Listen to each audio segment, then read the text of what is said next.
welcome to the Crafted Conversation with me, Marcus Sharrod, where we give consideration to the art of performance and development in the classroom or instructional environment on the coaching field for sports coaches, and consider a culture of performance where conversations will explore anything from instructional methods, teaching and learning, which is informed by educational and cognitive psychology, motivation theory, cognitive biases, designing programs of learning, the use of feedback and assessment, and also consider group dynamics and performance as well as individual performance.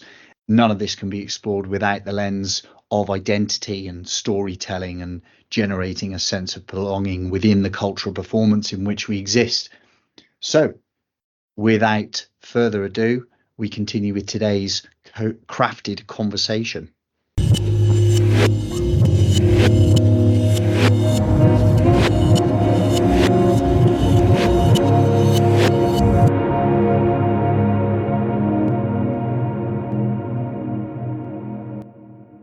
Welcome back to the Crafted Conversation with me, Marcus Sharrod. I'm here today to talk on my own, actually, about the process of elaboration in learning. But before we do so, nod to the partner of the podcast, Keynote Educational. Keynote have got a range of courses, continued professional development coming up across the course of the term in all curriculum subjects. There are lessons learned, webinars from the examination series in 2024, all from anything from art, biology, business, through English, maths, core science subjects extrapolated out to biology, chemistry, physics, psychology, physical education, you name it, they've got it. Head over to keynoteeducational.co.uk/curriculum to find out more. National conferences taking place over the course of the next few weeks. You can see me at the PE and Sport Conference on Friday the 18th of October, where I'll be delivering the keynote speech and also a breakout discussion later on that day. On the same day, there's a psychology conference. We've got Empowering Women in Leadership on the 21st of November, 22nd of November, SEN conference, looking at inclusive education. The 28th of November, a really exciting AI Unwrapped conference, so a whole conference dedicated to artificial intelligence in education. Safeguarding is on the 29th of November, and then into December, a sixth form leadership conference. And again, just head over to keynoteeducational.co.uk/national conferences to find out more about those. So what is the process of elaboration? The word elaboration could mean many things: to build upon, or to seek additional meaning, to give more evidence or better examples. But for me today, elaboration is going to be about making connections beyond the detail or learning that's presented in front of us, whether that's in a classroom, out on a sports field, you name it. Any instructional environment, as we always deal with here at the Crafted Conversation. We're going to be considering how elaboration can provide the additional colour, layers within learning, so that the information that's in front of us, the instruction that's in front of us, the learning being presented isn't just taken at face value, but actually we can make use of existing schema in our long-term memory to create a multifaceted approach to delivering that learning in a wider variety of contexts.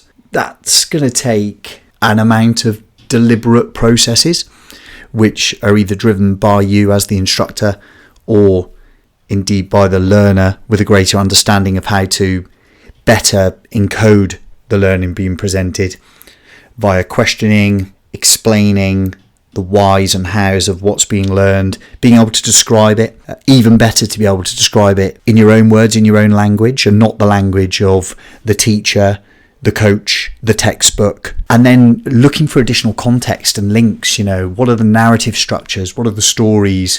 What are our existing schema, I should say, which makes sense within the context that we're giving here. So elaboration really is about interrogation. I'm actually going to interrogate this learning and find out what it means in context to me. And in doing so, I'm creating a greater affect, if you like, and affective processes which we know lead to a deeper sense of processing or deeper encoding if we can manage to take that information from our limited short-term memory and place it within long-term memory. Let me give an example of this. I was delivering a lesson recently. As listeners know, I'm a physical education teacher, a sports sciences teacher, and the A-level syllabus requires us to look at the history of the modern Olympic Games, considered to be 1896 in Athens, Greece. In doing so, we look at the values which led to the initiation of those games, the kind of processes that came to be. Pierre Baron de Coubertin is known as the founder, and he had a number of kind of ideals placed upon what those games should be, what they should look like, that they valued friendship and equality, determination, respect, etc., physical endeavour for the sake of the commitment and the morality of giving the best you can for the cause. Now, I deliver that on syllabus early in the lower sixth, so we're talking kind of September, literally just now, September of the lower sixth, in what is a 2-year course at A level. And then later, almost exactly 1 year later in the upper sixth, we go on to look at the role of 19th century public schools in the development of modern sport as we know it, and the role that public schools played in codifying or giving rules to different sports, namely football and rugby, and how those codes kind of came to be split. And it's from there that we go on to look at the idea of physical endeavour for the development of character, these ideologies that were built in 19th century public schools that were centred mainly around Christianity. So it was the ability to extol Christian values within the construct of sport, physical activity. Now, those are two totally different areas of the syllabus, totally different areas of the course. Pupils will be questioned in different ways when it comes to their A-level exam at the end of their 2-year linear A-level learning. However, what came to be, and the way in which I deliberately built around this in my teaching, in my instruction, was that I would ask pupils to elaborate or build or make links to their prior knowledge when we're discussing what we call the cult of athleticism or muscular Christianity, this idea of value-driven physical activity and performance in 19th century sport. So I might ask a question such as, what previous learning does this remind you of? Or what did we study last year that feels similar to this? And hopefully pupils will get to a point, perhaps through some additional scaffolding, maybe creating a question, modelling the answer, that the link to be made is that de Coubertin, the founder of the modern games, actually visited 19th century public schools as part of his kind of inspiration for what organised sport at this level would look like. So pupils then come to go, oh, hold on, of course, those Olympic values that were designed by de Coubertin and the International Olympic Committee prior to that Games in 1896, they were completely supported and inspired by what he observed in British public schools when he came to see sport and physical activity take place. And so what they've done there is elaborate upon prior learning, which is already encoded in the long-term memory, taught over a year ago. And in doing so, that learning has been given a greater sense of meaning by retrieving that learning from the long-term memory and adding additional knowledge, new material, and then explaining that material in their own words, making that link in a literal way. Then that information is encoded back to the long-term memory with a deeper sense of processing and structure.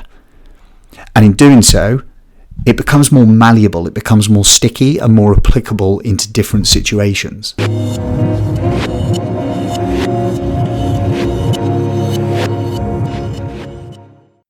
So how else does elaboration work?